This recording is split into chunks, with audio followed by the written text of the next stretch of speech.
Merci de nous accueillir chez vous. Mesdames et messieurs, bonjour et bienvenue à ce bulletin d'information sur RTC. Cette édition débute à Diourbel. Octobre Rose met l'accent sur la prévention et la lutte contre le cancer du sein et du col de l'utérus. Associations, professionnels de santé et citoyens multiplient les actions de sensibilisation et de dépistage gratuit. Cependant, la peur, les tabous et les inégalités d'accès aux soins freinent encore la lutte contre ces cancers féminins. Reportage Babacar Fall. Chaque année, Octobre Rose marque un temps fort de mobilisation contre le cancer du sein et du col de l'utérus. Campagne de sensibilisation, dépistage gratuit, action de soutien aux malades. Pendant tout le mois d'octobre, les initiatives se multiplient. C'est un mois vraiment où on parle beaucoup de cancer. Et qui dit cancer, il y en a plusieurs. Mais le mois d'octobre, il y a ces deux types de cancers qui sont vraiment au devant. Le cancer du col de l'utérus et le cancer du sein. L'autopalpation, les consultations régulières et une bonne hygiène de vie sont des moyens concrets de prévention. Le cancer du col de l'utérus, c'est quelque chose qu'on peut prévenir chez les femmes en faisant le dépistage précoce et en faisant aussi la vaccination. La vaccination concerne les enfants, les filles âgées de 9 ans à 14 ans. L'idéal, c'est de les avoir à 9 ans. Et de les vacciner 2 doses pour qu'elles puissent être déclarées complètement vaccinées. Le cancer du sein, on n'a pas trouvé un vaccin pour la prévention.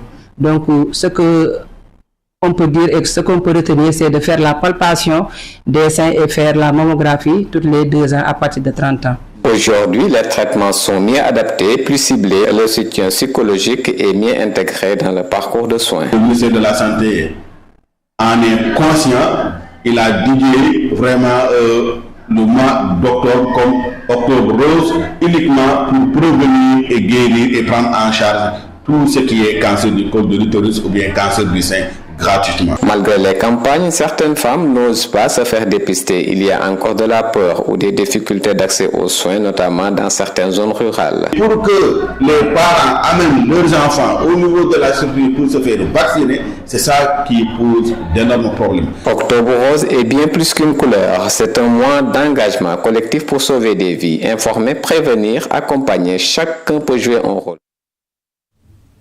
C'était plutôt Babacar Sall, Odé Babacar Fall. Et puis, la revue thématique de la protection sociale a mis en évidence les avancées enregistrées dans la prise en charge des populations vulnérables.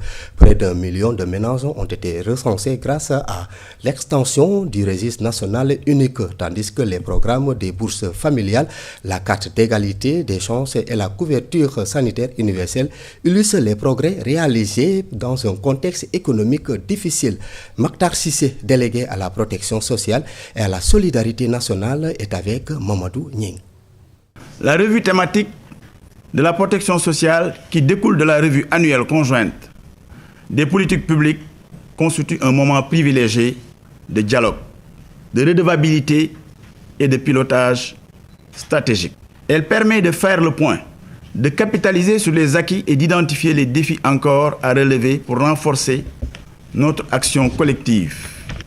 Au cours de l'année écoulée, malgré un environnement économique difficile, des progrès tangibles ont été réalisés. L'extension du registre national unique qui, en renforçant la transparence et l'efficacité du ciblage social, a permis de recenser près d'1 million de ménages. La consolidation du programme national de bourse de sécurité familiale, PNBSF, qui continue d'alléger la charge de centaines de milliers de familles vulnérables.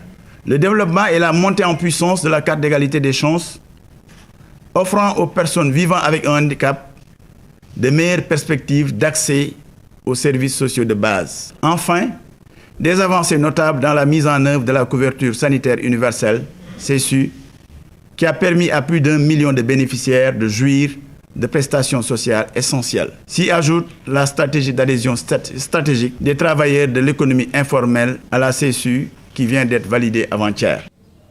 Et pendant ce temps, la ministre de la Famille, de l'Action sociale et des Solidarités, Maïmouna Dièye, a lancé un projet de lutte contre l'insécurité alimentaire dans le département de Matam.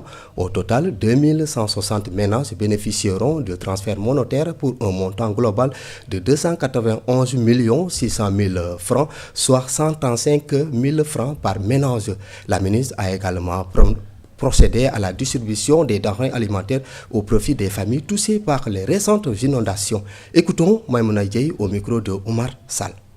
Notre rencontre d'aujourd'hui s'inscrit dans le cadre des mesures d'accompagnement décidées par l'État du Sénégal pour, d'une part, soutenir les ménages vulnérables à faire face à l'insécurité alimentaire pendant la période de soudure et, d'autre part, pour assister les populations sinistrées par les inondations. Le Sénégal a traversé une période difficile, marquée par des crises exceptionnelles du fleuve Sénégal qui ont causé des inondations et des pertes matérielles importantes dans plusieurs localités, à savoir Matam, Podor, Kanel, Bakel et Kédougou. Au total, 10 959 ménages vulnérables identifiés via le registre national unique, le revenu, recevront une enveloppe globale d'1 479 465 000 francs CFA. Chaque ménage recevra un transfert monétaire de 135 000 francs CFA pour faire face à la période décisive sans avoir à recourir à des stratégies de survie qui compromettent leur avenir et leur environnement. Ici à Matam, 2160 ménages vulnérables ont été identifiés pour un montant total de 291 600 000 francs. Dans l'actualité de ce mercredi également, la CNO franchit un nouveau cap avec l'inauguration de son centre d'excellence et d'innovation à Bel-Air, un espace moderne dédié à la formation technique, à la recherche et à l'innovation dans le secteur de l'eau. Ce projet, soutenu par le gouvernement à travers les ministres de l'Hydraulique et de l'Emploi, de la formation professionnelle, s'inscrit dans la politique de valorisation de capital humain. Maï Faye a pris part à la cérémonie. Suivons son compte-rendu. Le directeur général de CNO a présenté le Centre d'excellence et d'innovation comme un projet majeur visant à faire du Sénégal une référence dans le continent, notamment dans le domaine de l'eau. Le centre que nous inaugurons ce jour illustre notre vision d'être l'excellence pour le Sénégal et la référence en Afrique.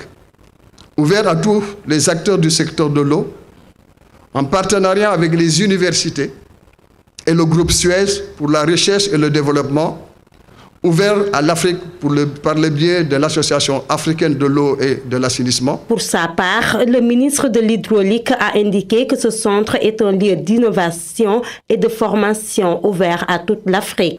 Ce centre s'inscrit également dans une dynamique d'ouverture internationale. L'objectif de ce centre est de se positionner comme un hub pour la formation des acteurs du secteur de l'eau au Sénégal, mais également de l'Afrique.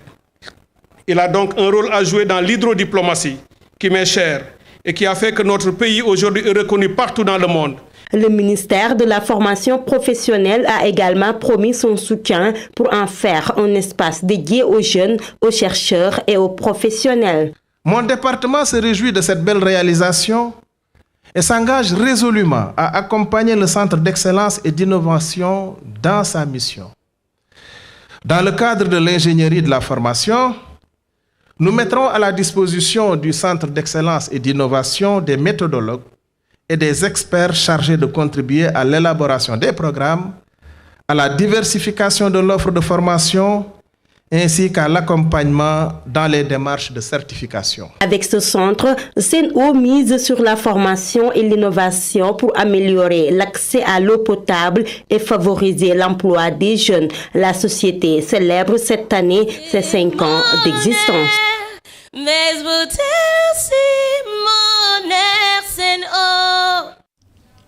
Maï Faye, à Sédhiou, un séminaire stratégique a réuni autorités, élus et acteurs économiques pour définir une vision commune du développement du secteur privé dans le pôle sud, initié par le ministère de l'économie, du plan et de la coopération.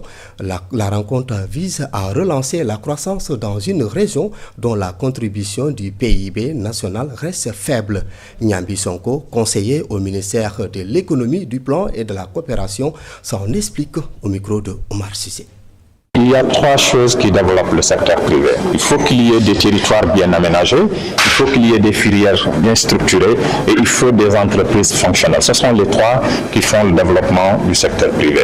Alors, ce que nous faisons ici porte justement comment arriver à exploiter le plein potentiel de ces 3 dimensions de développement du secteur privé. Et tout ça en articulation avec la vision de Sénégal 2050. Aujourd'hui, à Sédhiou, nous avons un potentiel hydrique immense, le fleuve, la forêt, les ressources naturelles.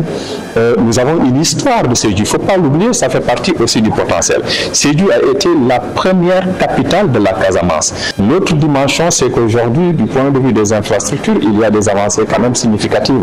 Il y a encore des difficultés de ce point de vue-là par rapport à la traversée du fleuve. Il y a encore peut-être des choses du point de vue de la réglementation, des lois, et des règlements pour faciliter l'activité et l'investissement des entrepreneurs ou des porteurs d'idées d'entreprise. Quand on regarde l'indicateur de densité entrepreneuriale par rapport au pays, sur les 14 régions, Sédhiou est classé 4e, ce qui est important. Par contre, si on regarde la contribution de Sédhiou par rapport au PIB national, il se situe à une position parmi les 2 derniers. Et ça, c'est un problème. Il faut les renforcer à ce que d'abord, que leur activité puisse s'étendre sur l'ensemble de l'année, parce que l'essentiel de ces entreprises ne travaille que sur une période très courte. Restons toujours dans cette partie du sud du pays pour finir. L'Institut supérieur d'enseignement professionnel ISEP de Bignona a célébré ses journées culturelles, sportives et scientifiques connues sous l'appellation de 48 heures des apprenants, placées sous le thème « Le rôle de l'innovation dans une Casamance résiliente ». Cette édition a offert aux apprenants l'occasion de présenter leurs différents projets. Compte rendu, Diakari Djedjou.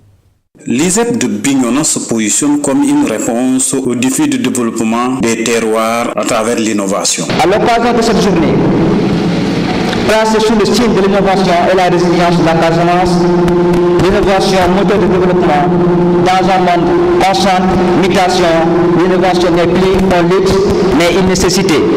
Aujourd'hui, les initiatives se multiplient pour former de futurs entrepreneurs bien outillés. L'initiative de mettre en place un équipement d'entreprise, les efforts pour l'insertion des diplômés dans le monde du travail, ainsi que le renforcement des formations de courte durée sont autant d'initiatives qui permettront à l'ISEP de devenir un véritable d'excellence dans la formation professionnelle et l'innovation.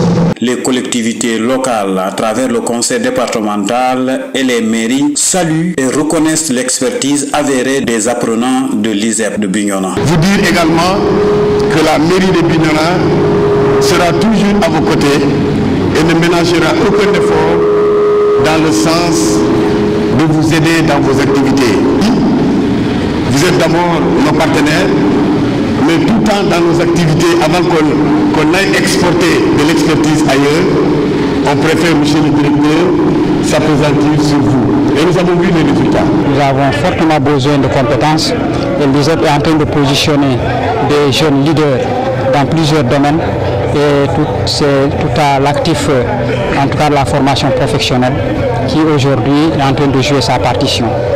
Cette journée aussi a enregistré la présence des délégations venues de l'ISEP de Richard-Toll, Diamniadio et d'autres invités de marque.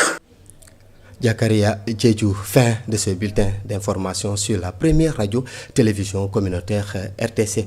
Mesdames et messieurs, merci de nous avoir suivis. Restez avec nous, l'info continue. Tout à l'heure, vous aurez votre matinale communautaire en série en compagnie de Anna et Modou et de leurs invités. Au revoir et bonne fin de journée.